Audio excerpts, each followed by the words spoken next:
çekmesin bir de dumandan perde,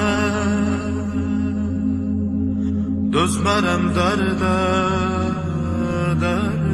İyul ayının 29'unda Fosas kəndində ermənilərin darmadağın edilmesindən sonra erməni qüvvələri arasında bir vahimə yaranmıştı. Yani 710 sayılı taborun döyüşçülərinin uğurlu əməliyyatları, onların Pircan kəndinə qədər keçirdiği döyüşlər onları öz əmrazələrinə çıxartmışdı. Və bu ermənilərin bu mənada Pircanın hücumunda müəyyən mənada gözləniləndir. Deməli, avqust ayının 4'ü idi. Akşam gece qaranlıq düşmüşdü. Əskərlərdən Rəhimov Müşfiq mənə xəbər verdi ki, Tığı istiqamətindən Bilindüz istiqamətinə texnikaların işıqları hərəkət edir. Və mən oranı nəzarətə götürdüm. Baxdım ki, həqiqətən də texnika işıqları gəlir Bilindüz istiqamətinə. Mən bu barədə tabor komandirimiz Süleyman Əhmədova məruzə elədim. Və mən qayıtdım öz mövqeyimə. Əmr olmadığı üçün biz həmin axşam döyüşə girə bilmədik.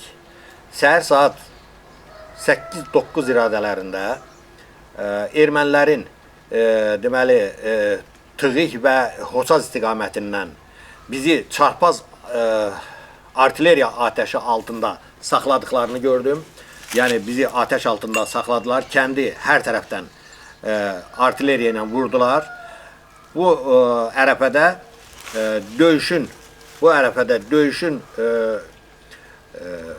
başlanması labud idi. 1992-ci ilin avqust ayları idi. 713 sayılı hərbi hissə Laçının Pircahan kəndində qərargahı yerləşirdi.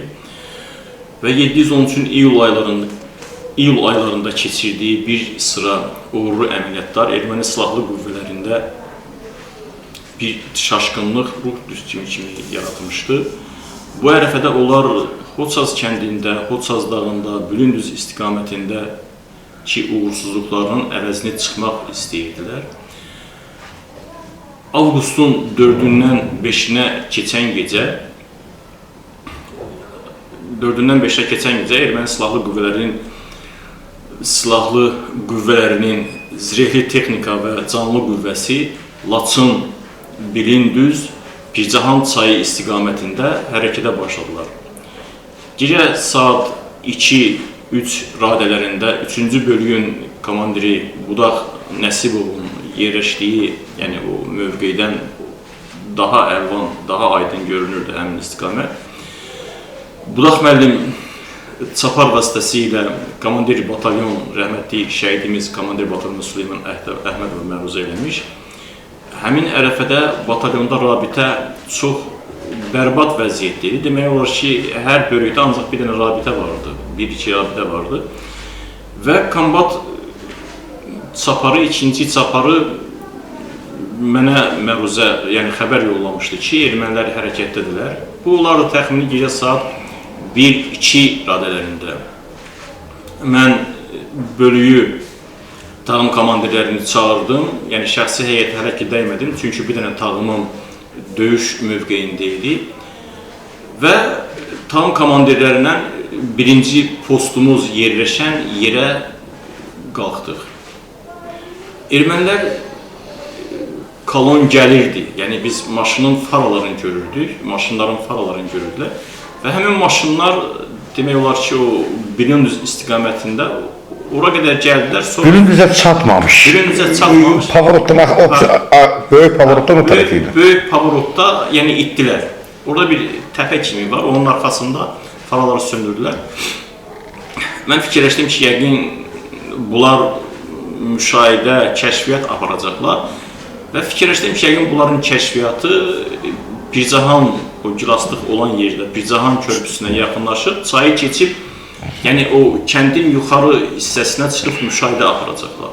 Ona görə yanımdakı uşaqlarla, dəqiq yadımda deyildi kimi vardı yanımda, uşaqlardan tağım komandirləri vardı. Əhmədov, Nadirov Rafael idi, sonra Rızayev Qəşəm idi. Yəni oradan birinci bizim postdan qabaqda bir təpə kimi vardı. Təpədən sağ tərəfdə daşlıq vardı. Yəni o yol, bir də o tikanlıq vardı ki, iki qrupa böldüm ki, yəni kəşfiyyat gəlib buradan adlayacaq bizim arxamıza müşahidə üçün. Orada oturaq, yəni gələndə kəşfiyyatı zərərləşdirək. Amma kifayət qədər gözlədik, 1 saat, 2 saat yadımda deyil, yəni erməni tərəfdən səs-səmir çıxmadı. Və mən öz qaldığım yerə gəldim. Səhər tezdən olardı, saat 6-nın yarısı işıqlı xalşan vaxtı. Yenə tam komandalarını Tirvoga ilə qaldırdım və bölükdə oradan ehtiyat mərmiləri postlara daşıtdım. Deyiləm, rabitə olmadığına görə mən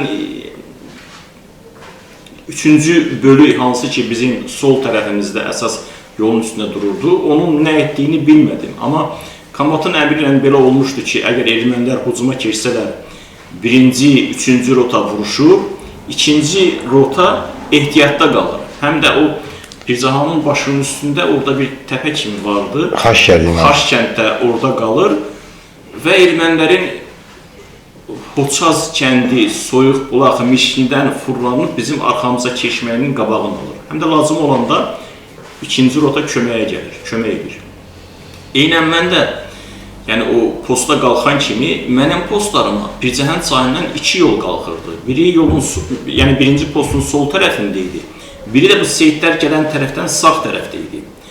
Əsas qrantamyotları mən bu istiqamətdə yerləşdirdim ki, çünki düşmənin zirehli texnikası gəlsə, zirehli texnikası burada qarşılayırıq, canlı qüvvəsindən vuruşuruq.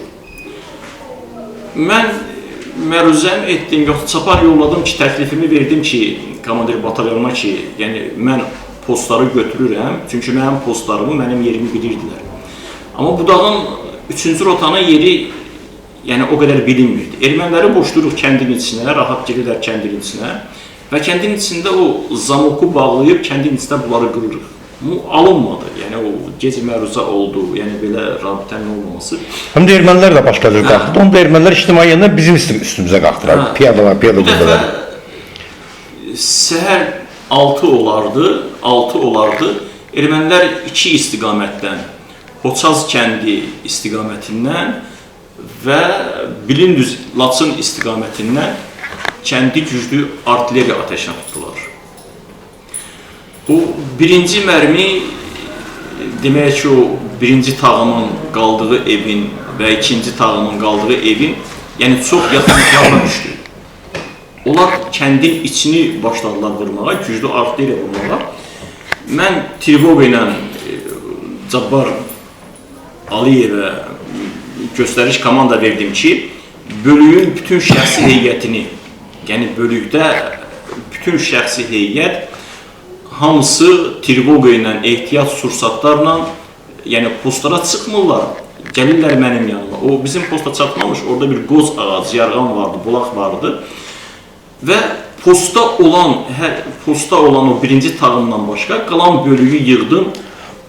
O yarğana yığdım ki, yəni o mərmilərin istiqamətindən, uçuşundan görürdüm ki, yəni bura mərmi düşməyən yerdir. Bütün bölüyü yığdım oraya ki, artilleriya mərmilərindən bölüyümü qoruya bilim.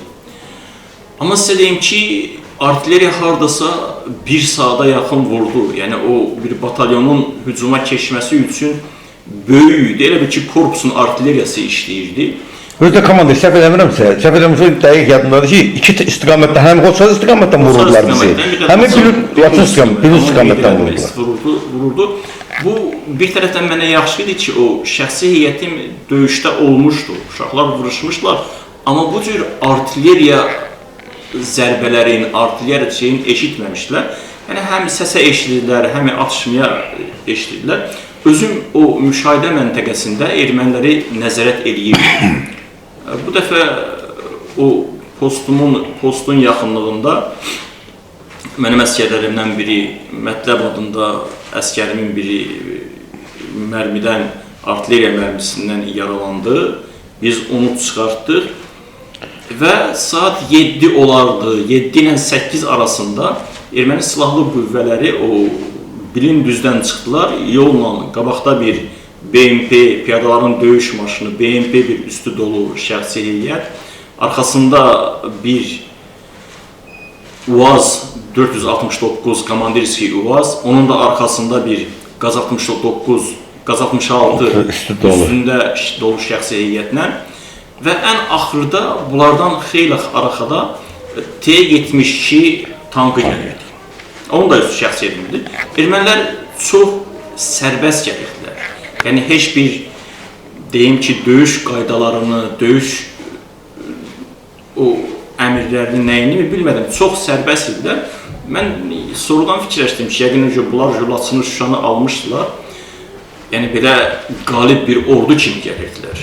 Kənd almağa nə var ki, belə fikirləşdim? Bunların fikrincə, yəni vurduqları artilleriya dəqiq vururdu kəndi. İminli bölüklərin, tağımların, mənim öz tağımlarımın hansı evdə qaldıqları həmin evin ətrafını vururdu. Onlar deməli Kalon, Pircahan çayına yaxınlaşdı, Pircahan körpüsünə yaxınlaşdı.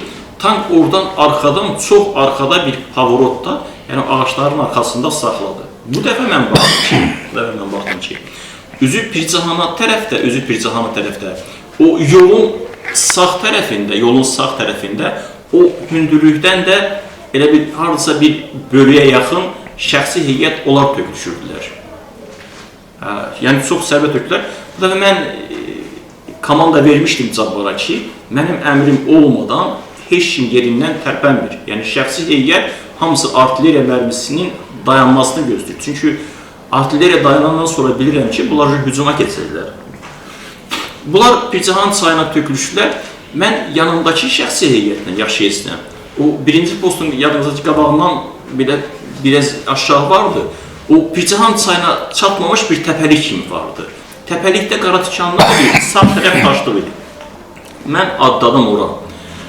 Ağayev Mehmana özüm çıxanda göstəriş vermişdim ki, Mehmanın addeleniyası, yəni Mehmanın manqası, Ağayev yadımda qalanlar yenə dedim, üstündən iller kesildi. Ağayev Mehman manqa komandiri idi. İbrahimov sahib idi, Niftəliyev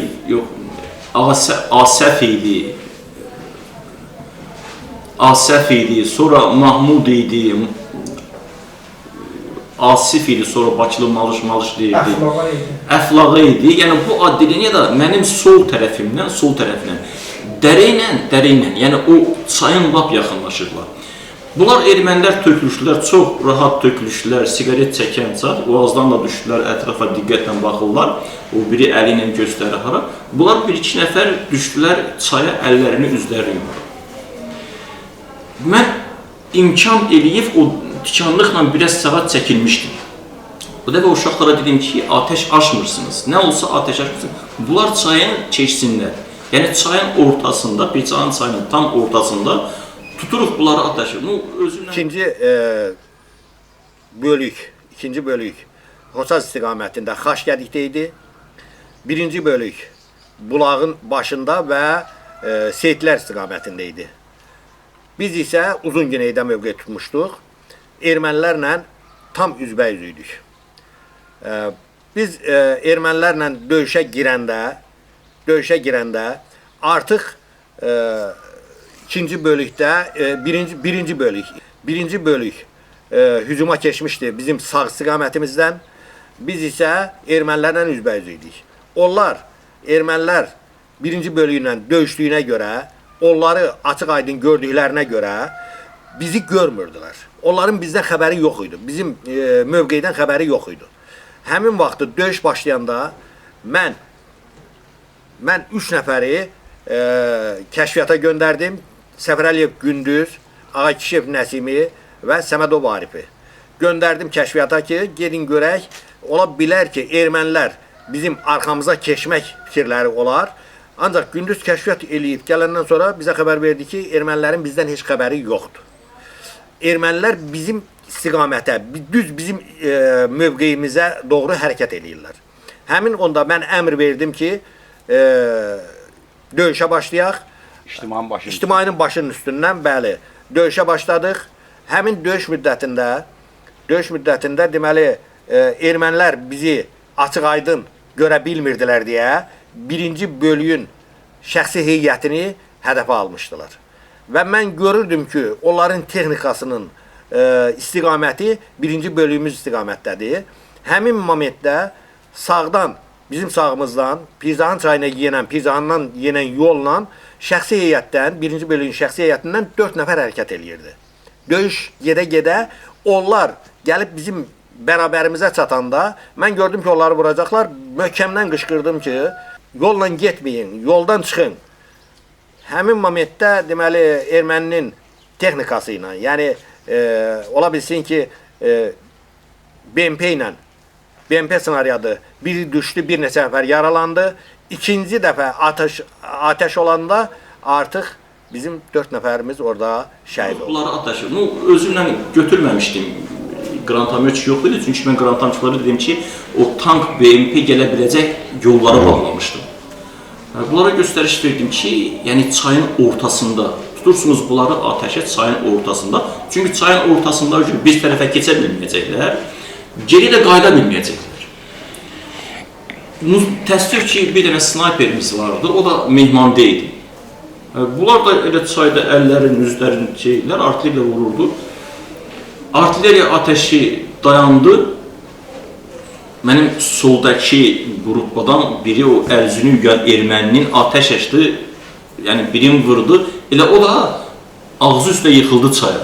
Bu dəfə tabi gördüm atışma başladı. Mən komanda verdim ki, o çayın qırağındakilərini tutum ateşə. BMP çöndü belə böyrü üstə, BMP çöndü böyrü üstə. Böyrü üstə, yəni bu çayın qırağındakilər də qaçdılar biraz BMP-nin arkasından, maşında kökdülər. Onlar da biz tərəfi, yəni əsas görmürlər hardandır. Amma çox güclü bizi tutdular ateşə. Onlar hiç bizim 3-cü rotanı görmürdülər, gördük sizin rotayı. Bizi tutdular ateşə. Bu dəfə mən komanda verdim ki, uşaqların biri qaça-qaça gedirsiniz, Cabbara deyirsiniz ki, tağımlar, yəni o artilleriya hansı ki ateşindən komanda vermiş qoruta, çıxsınlar hərəsi öz mövqeylərinə. Bir ikinci tağımın da bir dənə manqası, yadına gəlib o yol gəlirdi, o Pircahan körpüsündən Pircahanın içinə girən yolun sol tərəfi dərəli idi. Dərədə o tərəf kəsə yol deyildi. Komanda verdim ki, dərə ilə yaxınlaşırlar. Dərə ilə yaxınlaşırlar Pircahan çayına. Orada əlimdəki bu qruprovkanı birləşdirirəm. Yəni o posta qalanlar qalırlar. Birləşdirirəm. Burada ermənilərin qabağını kəsməyə. Bu dəfə orada da bizim 4 dənə şəhidimiz oldu, Allah rəhmət etsin şəhidlərimizə. Bu uşaqlar yarısı dərə ilə qaçıbdı. Rəhmətli Rəşid idi, sonra Etibar idi, Sərvan idi. Bunlar Pavorotdan çıxan kimi BMP yolu saxlamışmış şeydir. Yəni fikirləşib ki, bunların da texnikası var. Texnika çıxanda bunlar çıxan kimi BMP bunları vururdu. Mərmi bunların ətrafında bunları yalıb. Bu ikinci mərmi ilə bunları yəni şəhid edilmişdi. Bu bizlə üzbəyüzə olan ermənilər yəni o belə görəndə bunlar yəqin komandiri taktikanı dəyişdi ki, o yolla ictimaiyyətin üstü ilə gedib hərrəsinlər kəndin arxasına. Allah şəhidlərimizə rəhmət eləsin. Bizim döyüş mövqeyimizi ermənilər tam görəndən sonra, 3-cü bölüyün görəndən sonra mən Natiqə əmr verdim ki, sən AQS-dən onların texnikasını vur. Bu bir bölükdən, yəni əsas qüvvə yəni bizdə qalan vuruşurdu, amma qalan o gələnlərin böyük hissəsi onlar sol tərəfdən getdilər sol tərəfə, ictimai tərəfə. İctimai tərəfə gedəndə Budaq Nəsibovun rotası bunları qarşıladı. Yəni o uşaqlar da yəni döyüş görmüşdülər, çox belə ağıllı tərpənib xeyli yaxına boşlamışdılar. Heç onları biz görmürdük. Çünki ermənilər onları görmürdülər, bunlar da erməni görürlər. Bunlar buradan çıxanda 3-cü rota bunları tutdu, çox belə yaxın məsələn tutdu ateşə.